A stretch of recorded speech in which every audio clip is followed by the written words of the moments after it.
morning, Your Majesties. Welcome back to my YouTube channel. For those of you that are new here, welcome to my YouTube channel.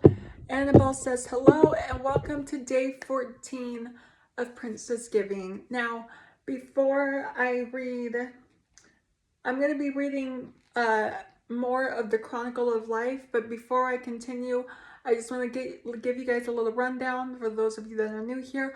I'm going to be meeting Adam McIntyre on February 25th, and his tour is called the Chronically Online Tour. So I thought this series would be appropriate since I'm meeting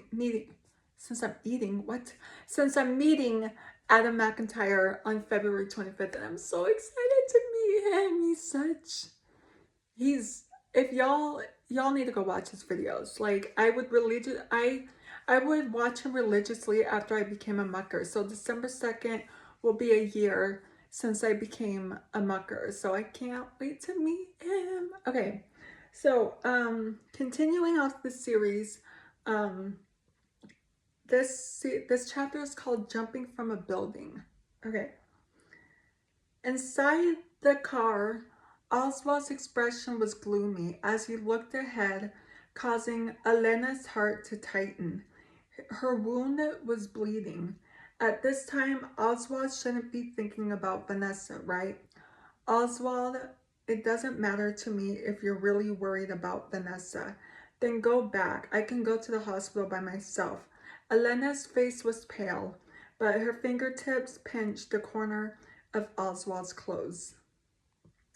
Why would I be worried about that woman? Oswald's expression froze, but he still comforted her gently. I'll take you to the hospital first. Vanessa must like the doctor very much, right? Otherwise, why would she keep letting that man take her away? Elena quietly looked at Oswald's face. The two of them look very compatible, but Vanessa doesn't care about you. Why? As she wished, Oswald clenched his fist tightly. Obviously, he was stimulated by these words. He wasn't dead yet, and Vanessa was so anxious to let that man take her away. Sorry. Sorry for touching my nose, you guys. Okay. How could he do such a thing? Elena smiled and obediently asked the doctor to help bandage the wound on her forehead. Do you have any other uncomfortable feelings rolling down the stairs? There was a high possibility of concussion.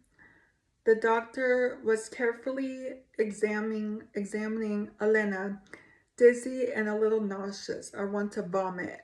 Elena described the discomfort on her body in detail. She must hold Oswald back and let him accompany her. Then he didn't have time to care about Vanessa. The diagnosis was that Elena had a slight concussion and needed to be hospitalized for observation. Yeah. Oswald, will you accompany me? Elena timidly tugged at Oswald's sleeve, her expression full pleading. Elena is really afraid that they are all bad people. Oswald knew that letting an unfamiliar male doctor bandage Elena made her very uneasy. Even if he wanted to go back and harshly question Vanessa, he could patiently accompany Elena now. Lying on the hospital bed, Elena's eyes were filled with admiration. Oswald, it's really good of you to accompany me. Presumably, Vanessa should be very happy with the doctor accompanying her. Now, right?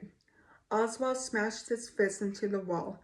Could it be that staying by his side made Vanessa feel so uncomfortable? Didn't Vanessa love him very much? It was all lies.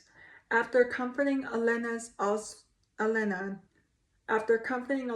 Oswald's face darkened as he left the ward and called Elvira. Where's Vanessa? Don't worry, sir, said Elvira, washing the blood off her clothes. Mrs. Simon is in her room now. She won't be able to get out. Oswald was in a better mood. What is she doing? Elvira was very vigilant.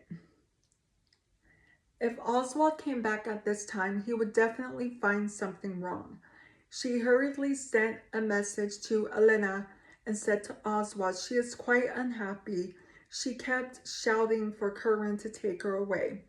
She is still smashing the door too. Oswald was furious. He wished he could go back and interrogate Vanessa fiercely now. He could not be, but he couldn't, how could he not compare to that doctor? Hanging up the phone, Oswald got up and walked downstairs. He wanted to go back and see how shameless Vanessa was. Elena, no, 2-bed in ward 3203 is going to jump off the building. Oh, Lordy. The nurse cried out in alarm and rushed to the ward. Who was her family? Oswald stopped quickly and returned to the ward. He pushed the door open. Elena was sitting on the wood still looking at him with tears in her eyes. Oswald, you want me to leave, right? Why would I leave you? Be good. Can you come down first? Oswald's deep eyes were already filled with impatience, but he still tried his best to be patient. Elena, don't let me worry. Don't let me worry. Oswald, do you think I'm dirty? Elena looked at the man in front of her with a sad smile on her face. Don't think too much. Although Oswald was comforting Elena, Vanessa's face unconsciously appeared in his mind. When he remembered that Elena would become like this, it was all because of Vanessa's plot, that his heart was filled with disgust. Oswald couldn't understand why a pure and kind person like Vanessa would become more and more vicious and hateful. Seeing Oswald's obvious absent mindlessness, Elena also had a sense of crisis. She jumped down from the second floor and fell into the flower bed outside. However, she did not care about the pain on her body and suddenly pulled off the bandage on her head. Oswald was shocked and hurriedly ran downstairs. Elena was grabbing weeds and mud from the ground and wiping them off her forehead. She said, Oswald must have hated me being touched by other men. I'm not clean anymore. I want to wash myself. Oswald understood the reason that she did that. It doesn't matter, you're very clean. Oswald persuaded her and snatched the weeds from her hands, completely ignoring the gaze of the nurse behind him and the slight click. Wow. Well, that's the end of that chapter. I will read the next chapter in tomorrow's video, so y'all don't worry. I'm not leaving y'all on the cliffhanger because tomorrow you're going to be getting the next chapter, okay? So that's going to be it for today's video. So if you're new here, hi, I'm Princess Peyton. Hit the red button to become your majesty and hit the bell notification so you're notified every time I upload a video. And I love you guys so much. You guys are the best human beings ever made. And you're the king of my heart and the song lyrics of Taylor Swift. And I will see you guys in tomorrow's video. And Annabelle says she will too. Right, Annabelle? Yeah, she says she will too. So I will see you guys in tomorrow's video. I love you guys so much and be good. Love you guys. Bye.